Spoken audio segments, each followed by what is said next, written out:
So what are we going to talk about this week, big man? We are talking... Yeah, you are big, aren't you? Jesus! Injury. Injuries.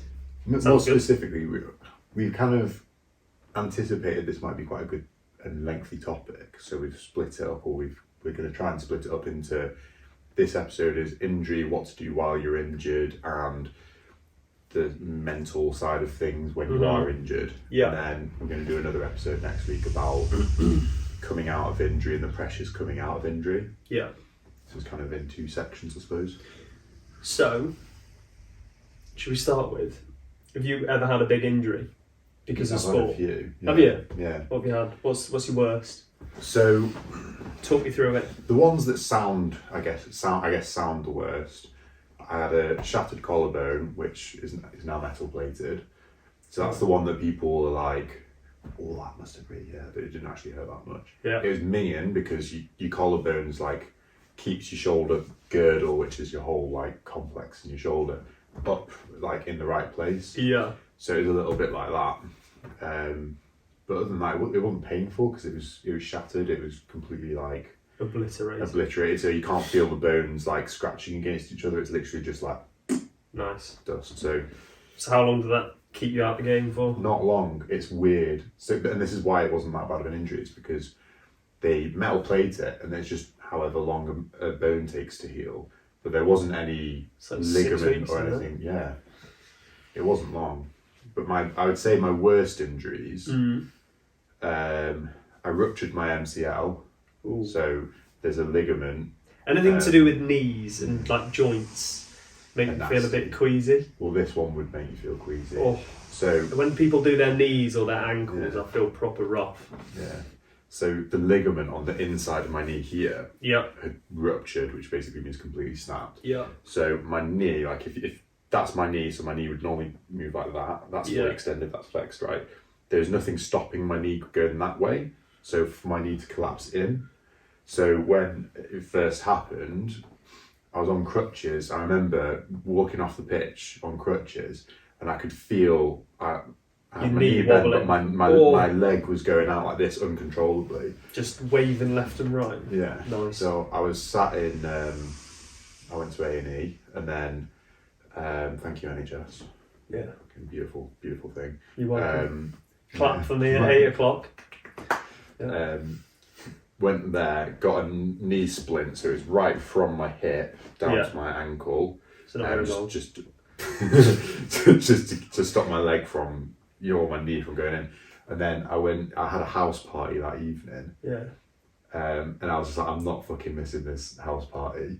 So I turned up and I sat myself down with the fire pit in front of me, and I was just drinking gin all night. And I got rat-faced and I slept. Bearing in mind, I hadn't even showered after the rugby game. I was literally just there in a splint, just drinking. You're minging. Yeah, I know. But that's the thing. So how long did that one keep you out? I can't remember. It was quite a while. It was quite a nasty one, that. Because there is, we play rugby. Every year there is at least 2 major injuries that I see. Within your team, yeah. Not even within our team, just against the teams we're playing or stuff I'll see. You watch the professionals on telly. There is, whether it's in your team on telly, there is always a handful of serious major injuries that are going to give people massive setbacks. And I'm sure we're going to have some listeners that or watchers on YouTube that have had big setbacks. Whether it's early on in their careers, maybe later in their careers, and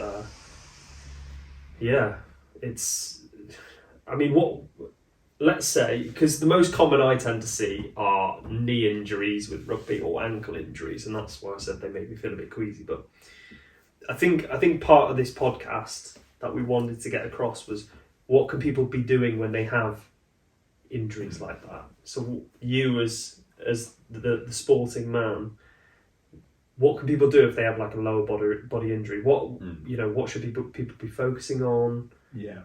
So it obviously depends on the injury, because if you've got a lower body injury, what can you do with your upper body? If you've got an upper body injury, what can you do with your lower body injury?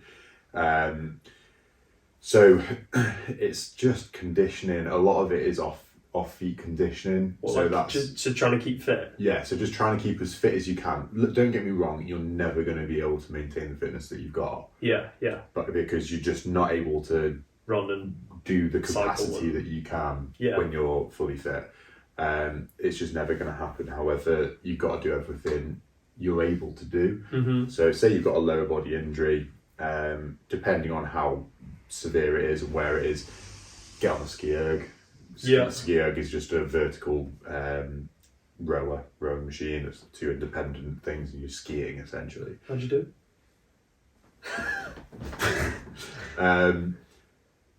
So you can get doing that so you can either do that standing or seated. Again, it depends on your injury. If you can do it standard, then happy days. Yeah. If you can't, then do it seated. And then obviously you can do your upper body gym, so you can get strong in your upper body. Yeah. Basically just making the best out of a bad situation. So if you do get that lower body injury, let's make your upper body the strongest it's ever been, and keep you as fit as we can using ski erg. Yeah. And then obviously, if it's a lower body injury, you can still do your skills. You can still do your passing. You can still do your throwing. If you're a hooker, you can just do the little things, the little skill based stuff. If you've got a shoulder injury, then you can do some single-handed stuff, skills-wise, and then obviously your lower body with some off-feet conditioning. Again, that'll be watt bike or spinner or whatever. And what there's plenty you can do. Yeah, I think that's it. I think I've always said to myself, if I had a major injury now, I said, what do you call major, I suppose, but like something that would, a potential break or a ligament tear, would I call it the end of my career at this point? I'm 26, almost 27 next week, getting into the latter stages of my career. You know what? After my knee injury, but it's only a year, isn't it? It's a year of rehab. Yeah, and you've still got 6 years, 7 years. So yeah, exactly. When I did my knee, that was my most recent bad one. I had that in my mind because obviously I am self-employed. Yeah. I've got my one-to-one clients. Yeah. And at the time I was full-time with my one-to-one clients. And if I get injured like that, it's a fucking issue. Yeah. Like to my career. So it was a nightmare year. So I was contemplating not playing rugby again, or at least just playing sevens. Yeah. And I was really convinced about doing it. But as soon as I was able to play, and as soon as I was able to, I was seeing all my mates doing it, and I was like, and then I was watching rugby, and then I was like, I can't not play. Well, on a side note, like I've always said to myself, by the time I'm in, early 30s, I'll probably knock it on the head. But I know exactly what I'm like. Yeah. In the off season. Yeah. I'm itching. I'm missing just all the perks that we've mentioned about sport, not just keeping physically fit and getting the endorphins around your body, making you feel good, but just that companionship, seeing your friends on a regular basis, having a laugh, having a joke. Like how often, loads of people work 9 to 5, but actually how many people do you genuinely enjoy their other people's company at work, and where you don't have to act PC and you have to, I suppose you're quite lucky in terms of you're self-employed, but then I suppose you also have to watch what you say because you can't upset a client. But I don't know. All the social all the social sides of sport where you can just chat to your mate and have a good time and get your feelings off your chest and things like that. I would certainly miss. Just on the topic, look, I know that's kind of a bit of a tangent, I guess, but on that topic of seeing your mates and the social side of sport, and which we've obviously mentioned, we've talked about before in other episodes. But I think one of the major elements is when you're injured, is being away from your mates. Like, because if your main hub of friends that you really can relax with and are part of the team sport you play, and if you're unable to play, you're not training, you're not playing, you're not seeing them regularly. It's a big factor and a big thing that you've got to deal with. Yeah. While you not only are you trying to get over this injury and become. But now you've become a hermit essentially because you're not socialising as much. And it's not even just not socialising with the team that you play for, but it's also Like, if I'm at home and I've ruptured my MCL and I can't drive, how am I going to see you on a Friday night? What would I do without you on a Friday night? Don't worry, mate. I'd come see you. But you know what I mean? Like, it takes out in every part of your life. I think in that, essentially, if you do get a major injury, Max has mentioned making sure you're trying to stay on top of your fitness and do whatever you can. So if you've got a lower body injury, there are tools that you can use to make sure you're still keeping your cardiovascular fitness up, like the ski erg. If you've got an upper body injury, you can use the bikes to keep your fitness up. But aside from just keeping physically fit and physically strong, training your body and things like that, it's the social element. So make sure you're still trying to engage with your team sports if that's something you are doing. Obviously, if you're an individual athlete, you don't have those side of things, or you could be still staying in contact with your coach and things like that whilst you're recovering. But I can imagine that has a massive impact on people's mental health. Is that lack of social support? Yeah, definitely. If they do step away from that, definitely.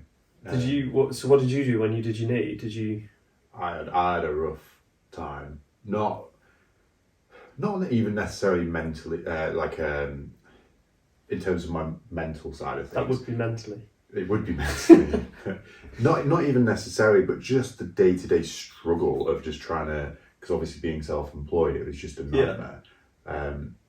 Bless her, my mum drove me into work every single day. Yeah, even if you've got a knee injury and you need to go see a client at work. Yeah, and Jesus. I live back then when it happened. I was in. You're in the arse end of nowhere. Yeah. Like where I am, it takes probably 20-25 minutes, depending on what time of day it is. But anyway, 25 minutes to get. It's not like you can hop on a bus and it's round the next stop. Yeah, no, not at all. So my mum, bless her, helped me massively by driving me in. And that's for 6 a.m. clients as well. She's an absolute trooper. Fair play to her. She really helped me. So I was actually able to see my clients still. And luckily, without being boring, when you work for a gym, sometimes you have to work hours instead of paying rent. And I worked 15 hours a week, which included doing classes and all sorts. Whilst you were injured. Whilst I was injured. So I was doing these classes with a knee brace on. It was horrific. And weirdly, I don't think I'm really good in my own company. Fortunately, if I'm stuck at home with a knee brace on and not able to go anywhere, I'm pretty good at occupying myself and keeping busy. And I'm fine in my own company, but some people aren't at all. And if you know you're not, and you have an injury like that, and you know you're a social person, make sure you're not, isolating yourself. Yes, you've got an injury. Yes, you can still work on your physical fitness. Yes, it's a downer because you're not playing the sport that you love and have always played, but you do still have those friendships. You can still socialise. It's just not in the environment. Even if you go and watch your team on a Saturday rather than play yourself, you're still socialising with them. It would be difficult because obviously you're watching when you want to be playing and you might be seeing someone in your position in your shirt and you're like, do you know what I mean? But ultimately that is a frustration, yes, but at least, keeps you hungry. Keeps you hungry. You still get to see your mates, you still get to have a pint while watching the game and support the lads and whatever. So it's a good thing to do. Definitely to try and stay in it when you can. And on another topic, not only keeping physically fit and physically strong whilst you're injured, working on the bits you can, but you mentioned certain skills.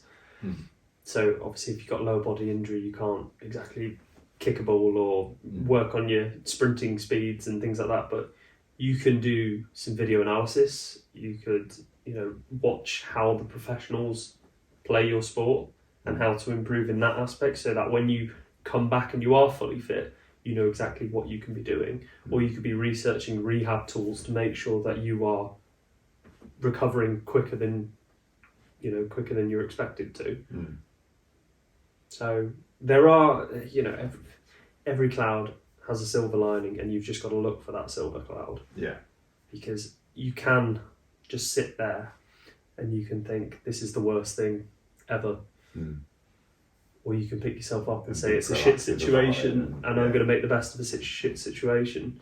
Obviously, there's lots of different mindsets, aren't there? But I think it's really positive. I think it's really important that you have a positive mindset and that, yes, it's shit, but things always get better. Yeah. Might not feel it now, but in 6 weeks' time, in 12 weeks' time, in 6 months' time, you're going to be in a better position and you'll be able to get back to where you were.